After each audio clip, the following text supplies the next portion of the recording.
Hey, today we're talking with Wally Carmichael, who's a retired U.S. Army medic. Thank you love our medics and corpsmen there, Wally. Hey, Wally is a founder and host of the Men of Abundance podcast, business owner growth, and founder of Abundance and Prosperity Business Mastery, LLC. Wally, you got a lot of things going on in entrepreneurship, doing some great things. I look forward to talking about that. But I'd like to hear what you did in the Army. You had an exciting career in the Army. Yeah, for sure, man. The short and the ugly, everybody's got similar kind of experiences, but joined the military. I had no desire to join the military when I started. My uncle was a first sergeant, Vietnam veteran, was home on leave. I was doing 2 full-time jobs trying to get back into college, which I dropped out of because I ran out of money. And he said, join the Army, you'll get some education along the way and travel the world. I said, not no, but hell no. But after being it was a terrible environment that I was in, and I just had to get out. So joined the Army as an Army medic, and loved it from basic training, man. I just absolutely loved it. But I really got burnt out by the 10th year. My wife and I had been married for about 7 years at that point, and we sat down and actually calculated how long we had actually been together physically. And it was less than 3 years with all the deployments, just everything going on. So caught my second wind, man. I ended up at a medical center finally as a medic. And at about 10, 11 years, May 87, went through the ranks, took forever to get Master Sergeant, and ended up doing 25 years. Traveled to 23 countries on 5 continents. And, we're talking to veterans, so they know the deal. Everything else you can just fill in all the other stuff. Man, what a career. So talk about, you ended up retiring. So you had that retirement check, check of the month club coming in. And what was it what was your transition like getting out? Were you clear on what it was you were planning on doing when you finally retired?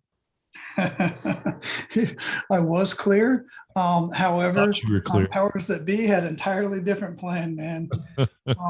I thought for sure, as a retiring Master Sergeant in the medical field with all the connections that I had, special ops training, I was an equal opportunity advisor, part of my career. I was master resiliency trainer, all that kind of stuff. And master in finance for the hospital that I was in. And there's no course for that. It's just something that I did as one of my duties. And I was humbled real quick, man. I got out and I wanted to get back into GS. I wanted to stay connected with troops. Mm-hmm. So I wanted to work GS and continue down that road, and then possibly get another retirement down the road. 4 months went by, and I had done 2 or 3 interviews with people that I actually knew, and I was overqualified. Whatever the heck that means, man. Anyhow, we decided to leave. I retired in Hawaii, and we decided we're going to leave Hawaii. We're going to go live off my retirement and disability in Texas. So the day that my truck landed in Dallas, I get a call, and it was from the Navy, and they said, "Hey, do you still want this job?" And I was like, "Please don't tell me you're in Hawaii." I was like, "Yeah, we're down the street at Pearl Harbor." Oh no. So I end up taking a GS-12 position as an EEO specialist. Now, that's rare right out the gate, but it was about E9. It was about GS-9 pay, because it was only 3 days a week, which was sweet, man. I was working 3 days a week, Thursday, Friday, and Saturday. Had 4-day weekends, and I got to kayak across Pearl Harbor on my part of my commute to work. Really? So I was living the dream, man. And then I got a call from the Master Sergeant who took my position at Triple Army Medical Center and said, "Hey, we just opened up some civilian positions. We got one with your name on it. If you had to go through the whole process, of course, and apply for it."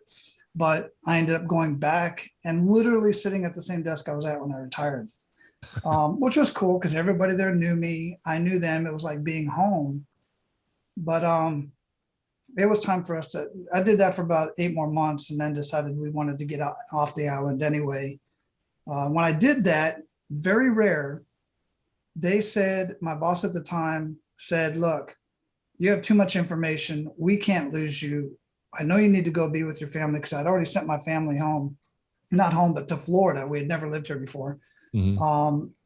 And he said, "Will you telework? Will you work remotely?" I was like, "And still get," yeah, right. Wow. So I did that for 8 months and then called it quits and did full time what I'm doing now.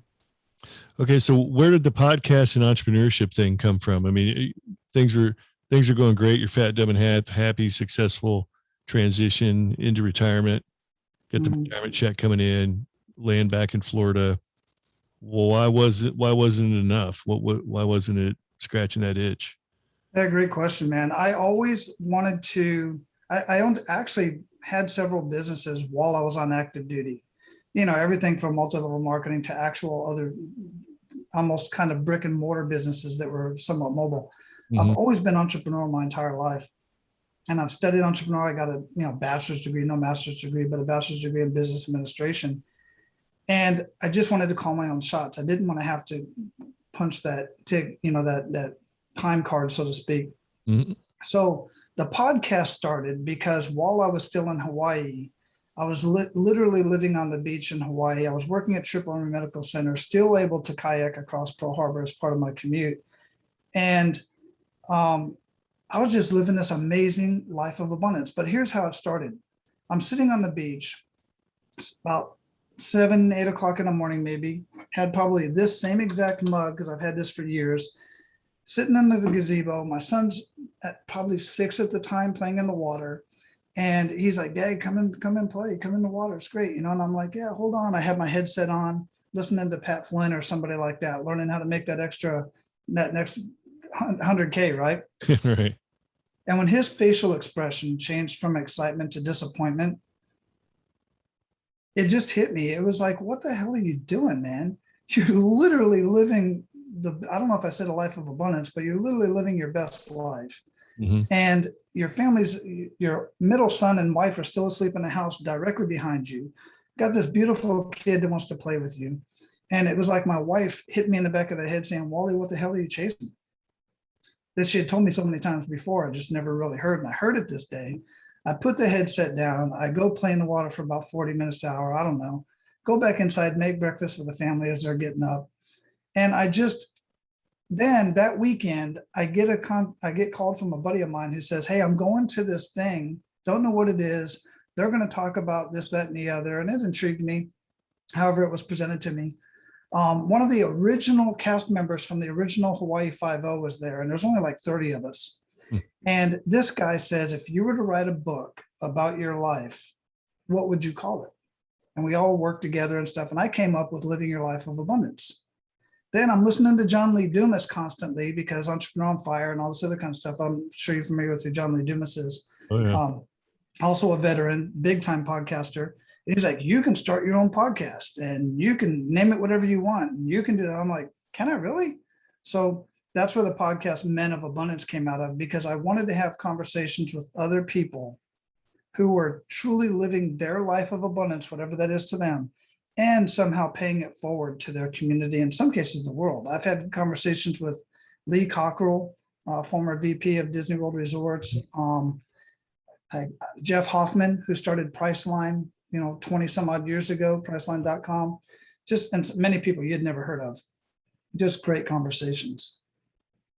Wow. So had you started the podcast before you left the cushy government civilian job? Yeah, I started it while I was in that job. Yeah. And then eventually you got out of the GS government service job and never looked back. Yeah. So here's how that happened, because this part's pretty important. In the beach house we were living in, we had just sold our house that we bought there in Hawaii in a resort area in preparation for relocating to Texas. So when that didn't happen, we had to move over to the what do they call it, Iroquois Point, and these beach homes. And these beach homes are about $3,000 a month being on the beach, right? They wanted to raise our rent another $400. And I was like, I just can't justify this anymore. It just doesn't make sense.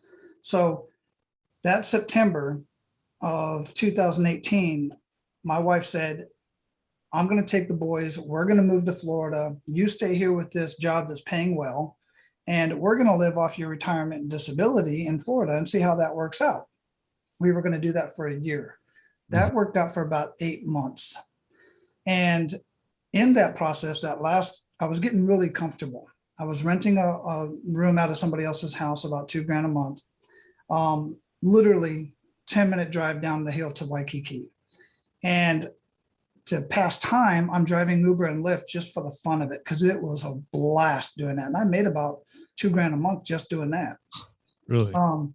And that would pay for my plane tickets back and forth. I would go home come here quite a bit, and then go back. But the last 48 days, my birthday's in May, and in May of that year, I decided I'm done with this, renting this room, because it was not a great, the nephew of the house would come in with his family just randomly. And I'm walking through there like in my skivvies, and they got young kids. And I'm like, there was other things. And I said, I'm just getting too damn comfortable. So I gave up the keys to that room. I jumped in, I put stuff that I had in storage, which wasn't much, jumped in my truck, put a tough box in the back of my truck, pinned it to the bed, and I lived out of my truck in Waikiki and on the island of Oahu for 48 days. Nobody that I worked with knew it. Close friends that I were there with, nobody knew it. The only people that knew I was living on the streets was my wife and my boys. That was it. And I'm here to tell you, man, while I wasn't technically homeless, it was a homeless situation. I was living out with the homeless. There are so many people in Hawaii that live out of their cars just because they can't afford housing, or they don't want to pay for the housing. And now I know why homeless people look so worn out and so old. You don't sleep. You're either worried about people coming up on your truck, but really you're worried about the cops coming up and telling you got to move your vehicle. You can park your vehicle there overnight, but you can't park your vehicle there overnight and sleep in it. So they come, you can hear them coming down the line, pam, pam, pam, pam, and you see the lights. So you just jump in the front seat, still in your underwear, and just take off and go find another place to park. I did end up with one ticket. They got me, but there's more to that story, but that we don't have time for it. Wow, that's crazy. All right, well, that's a good stopping point. We're going to take a quick break, and we'll be right back.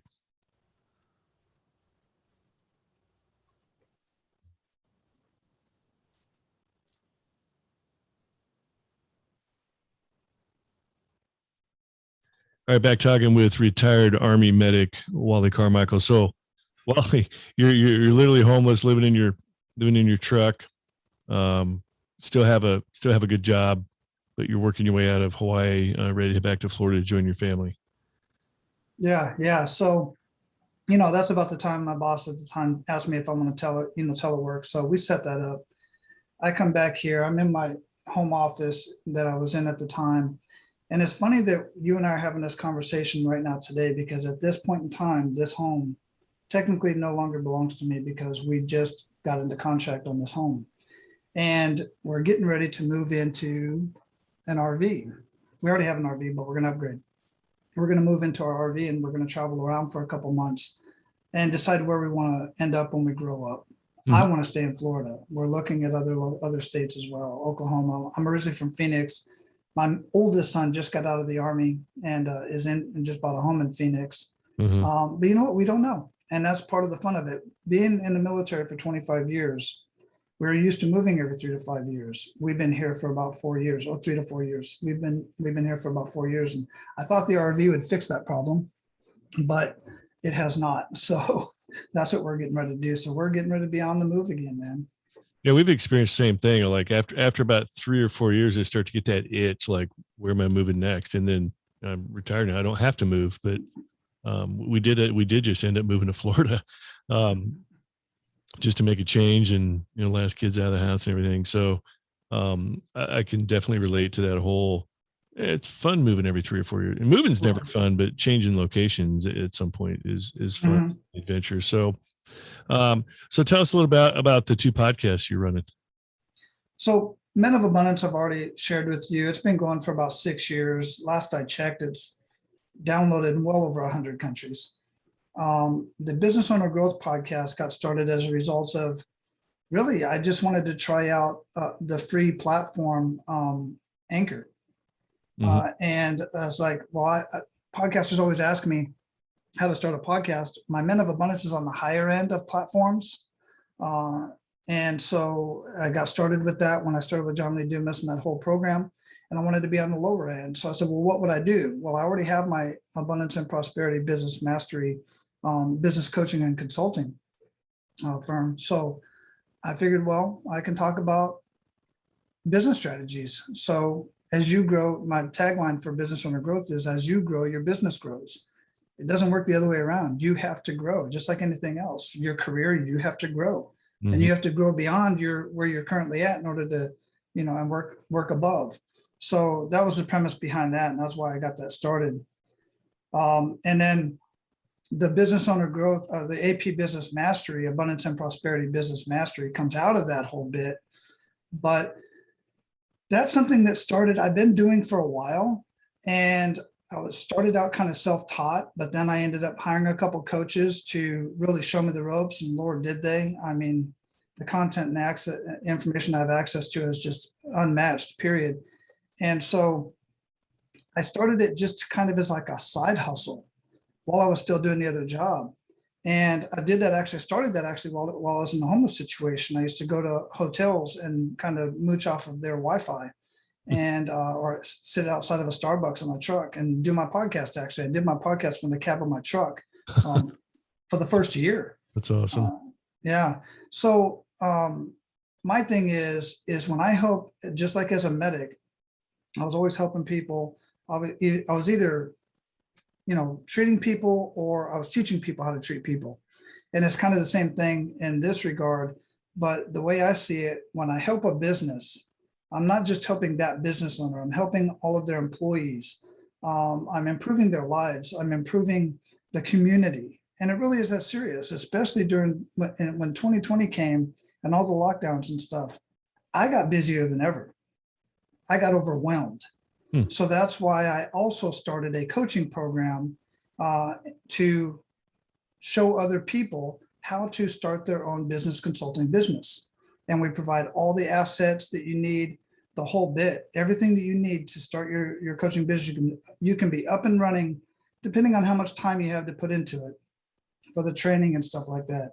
But you can be up and running in 3 months, 4 to 6 months, definitely, and profitable, by the way. Because of the way that we have it set up. And I did that because I got so overwhelmed in 2020. There were so many business owners that need this kind of help and consulting. But I personally only work with 5 one-on-one clients at any given time, because being gone all the time and now being, I just like to spend time, not as much lately, but, I had annual passes to Disney and Universal and all that stuff. And we always go out fishing. We're always at the beach. We're just staying at the beach for the weekend last weekend. And, that's the kind of stuff I want to be doing, but I also want to continue to give back in that way. Obviously, I'm, part of a men's group at my church and part of the community program here in my community. I stay involved, but I can, my play money, and it's pretty good play money to say the least, with just 5 one-on-one clients and some group coaching that I do as well. So what does a business consulting job look like? Well, they vary, but I'll tell you exactly, what mine looks like. What I do is when I sit down with a business owner, I do an assessment. We have proprietary software that we use. We do a full assessment of the business. What many marketing agencies do, and other consultants that I've talked to, they'll come in and go, oh, well, my expertise is YouTube or Facebook or LinkedIn or whatever. That's what you need for your business. Well, as far as I'm concerned, if you walk into the doctor's office and they look at you and you say, I have a cough, and they go, oh, here's the problem and here's the treatment, that's malpractice. I see it the same exact way with business. You have to do a full assessment to fully understand, if I get this client more traffic to their website, is their website set up in such a way to convert that traffic into a paying customer, right? Do they have a way to capture the lead and all that other stuff in between? If not, getting more traffic to the website is not going to make a darn bit of difference. They're going to waste their money. In contrast, if I do get them a lot of leads and they do get a lot more clients, are they going to be overwhelmed because their financials are in shambles? They have Aunt Tilly in the back doing their budgeting, and she doesn't know. She took an accounting class in college 20 years ago. they don't know anything about tracking all the data. They don't know anything about gross profit margin, net profit margin, all the other financial statements. I ask business owners for their financial statements, and they give me their tax records or their credit card statements. I'm like, where's your accounts receivable? Where's your accounts payable? Where's, and they're like, what is that? I've heard of it, but I don't really have that. My accountant doesn't give me that.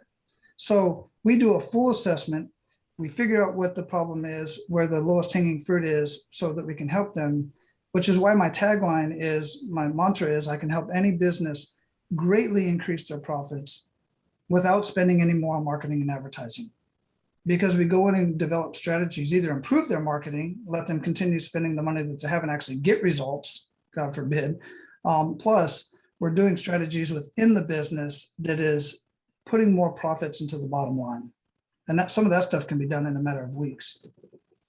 And you've been involved, for example, before we started, you mentioned something that you were involved in Bunker Labs and doing a number of other, consulting and mentoring with young business owners, especially veteran business owners. Mm-hmm. So what are some of the things you typically learn when you're dealing with a new budding veteran entrepreneur? One of the biggest things that stands out is that everybody has this dream that you're going to be able to call your own shots and you're going to have all this time on your hands. I was working with a chiropractor who was in the process of, he went from being a chiropractor working in another clinic to buying a business from another chiropractor who was retiring. And his words were, I literally traded a 9-to-5 position for a 6-to-9 lifestyle. Like, I had no idea there was so much involved in business. If you're a chiropractor, if you're a auto detailer, auto mechanic, lawn care, whatever it is, you're absolutely fabulous and amazing at what you do because that's what you're trained to do. But most business owners don't understand, especially when they first get started. They figure it out about year 3 and 5. They're kind of trying to figure out what the heck to do about it. They don't understand that business ownership is a completely different skill set and a completely different mindset from being an attorney or a chiropractor or a dentist or whatever the case may be. It's completely different. And I tell them, look, you can be an amazing technician, chiropractor, or you can be an amazing business owner. But if you try to do both at the same time by yourself, you're going to be good at best. And that's why many business owners, there's a lot of people say why business owners fail and businesses fail. It's usually because of cash flow. They don't run out of ideas, they run out of cash. And that can be fixed through a lot of the strategies that I work with business owners on. Yeah. How often do you find guys coming out of the military, guys and gals, once they realize what entrepreneurship's all about, what percentage of them continue? That's a good question. I don't really have that data. I don't have that information, but I would say I've talked to people who have gone through like Boots to Business and stuff like that. I went through that program as well as I came through, and I'm sure it's improved a little bit or maybe gone away. I don't know. I haven't followed it. But within our cohort at Action Zone, we have, let's say 20 people in the cohort, maybe 2 or 3 will drop out along the way. Mm-hmm. Some of them might be personal issues, but some of them have been because once they get into they see how much is involved in business ownership, then they decide that they don't want to do that themselves. They want to go work for somebody else and provide their skills to somebody else's business rather than do that on their own, which is fine. I think that one thing that I tell a lot of business owners is, like myself, I didn't create a lot of my own content that I train business owners and business coaches with. Unless you're a course creator, unless you're a content creator, unless you're a videographer, that's not what you should be spending your time doing. You should hire other people to do that. And then you start talking about investing and all the, the bootstrapping and all that stuff. I get it, but you're going to spend a lot more time and that time is money. And you're going to spend a lot more money trying to figure it out and do it yourself. You did throughout your career, you didn't go and just say, hey, I'm going to go be a tanker. No, you went through extensive, very quick school. Most of the military schools are extremely rapid paced and just, push you straight through. But you got training, but then you got coaching along the way in your NCOs and some of your officers, right? Yep. So why do you get out of the military and think you're going to go start something you've never done before in your entire life? Every other profession gets a coach. Every top performer in any industry has at least one coach, consultant, mentor, if not several. I think goodness, can't think of his name for some reason now. Woods, the golfer. Oh, Tiger Woods. Tiger Woods has multiple coaches, and he even changed up his swing at some point in his career and got even more coaches. I mean, and then everybody thinks they're going to go do this thing and they're going to be great at it without any help whatsoever, and it's complete asinine. Yep. Yeah, I fell into that trap early on starting the podcast. I actually hired John Lee Dumas to be my podcast coach. I was John Lee Dumas trained, but yeah, he did kind of spell it out that, hey, I'm a military guy doing a podcast. That means you can too. And that sunk in with, I'd been wanting to start a podcast for a while. And when he was kind of, look at John, for instance. John had such great success because he hired a podcaster and a podcast coach and spent a whole lot of money on that coach. And he threw a lot of money at the marketing. That's how he ended up getting Pat Flynn right out the gate and other podcasters like that, because he had one of the best coaches in the industry who had connections and was able to get that done. He didn't just jump out there and do that on his own. Right. Yeah, I had a lot of big names and everything coming in early on, and he hit that trajectory and kept it. It wasn't always easy or perfect for him in any way, but he had a lot of people, some that he had hired and some that he had made connections with, all helping him out along the way. So yeah, absolutely not. On that point, they're at a point in his several years ago now, but I remember one of his he does the financial reports. I remember on one, when he was putting out his book and started selling stuff on Amazon, he got stuck with taxes big time. And that's one of the things that I set business owners up with a CPA to make sure that they're doing their financials right and they're properly, their entity is set up properly. And I don't even charge for that. And neither does the CPA charges on the back end of that. But John got in all kinds of trouble because he ended up having to pay so much more in taxes. He had no idea what was going to happen along the way because of the book sales and the way that you have to sell stuff on Amazon. Yep. All that, got to pay tax on all that stuff. Plus he was in California. That might've been what triggered him to go to, where did he end up going? That's what triggered him to go to Puerto Rico. But also with Amazon, I think at the time they had like 7 different distribution centers. So you have to pay taxes in all those different states, and it's different in every single state. So that's why he brought on a CPA, and his CPA now comes on the show on their financial report. Yeah. So anyways, so how do we find your two podcasts, and where's your presence online if somebody wants to look you up and check? Yeah, for sure, man. Follow my journey as I'm going to be sharing some of my journey on Men of Abundance periodically as we go on this journey that we're going on here shortly.